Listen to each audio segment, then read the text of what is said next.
அண்மையில் மறைந்த ஈரோடு மதிமுக எம்பி கணேசமூர்த்தியின் வீட்டிற்கு சென்றுள்ள முதலமைச்சர் மு க ஸ்டாலின் அவரது குடும்பத்தினருக்கு ஆறுதல் தெரிவித்தார். இந்த காட்சிகளை பார்க்கலாம்.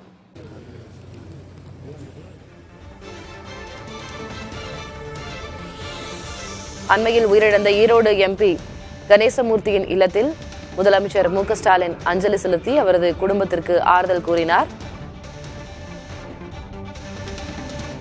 கூடுதல் விவரங்களை வழங்குவதற்காக செய்தியாளர் சாம்ராஜ் இணைகிறார். சாம்ராஜ், விவரம் என்ன? ஈரோடு அடுத்த அவல்பூந்துறையில் உள்ள மறைந்த கணேசமூர்த்தியின் வீட்டுக்கு முதல்வர் சென்று அவரது உருவப்படத்துக்கு மாலை அணிவித்து அஞ்சலி செலுத்தினார். அவரது குடும்பத்தினருக்கு ஆறுதல் தெரிவித்தார். அதாவது ஈரோடு எம்பி கணேசமூர்த்தி பெரியார் நகரில் அவரது வீட்டில் கடந்த 24ஆம் தேதி நஞ்சு அருந்திய நிலையில் அவரை மீட்டு ஆபத்தான நிலையில் தனியார் மருத்துவமனையில் சேர்த்தனர். கடந்த 28ஆம் தேதி சிகிச்சை பலனின்றி உயிரிழந்தார். இதையடுத்து அவரது உடல் அவரது சொந்த ஊரான அவல்பூந்துறையில் கொண்டு செல்லப்பட்டு நல்லடக்கம் செய்யப்பட்டது.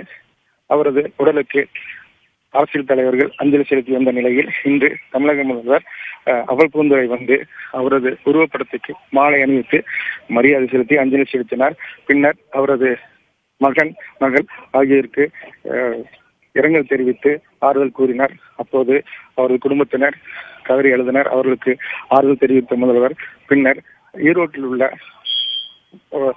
ஈரோடு மக்களவை வேட்பாளரை ஆதரித்து பரப்புரைக்கு புறப்பட்டு சென்றார். விவரங்களுக்கு நன்றி சாம்ராஜ்.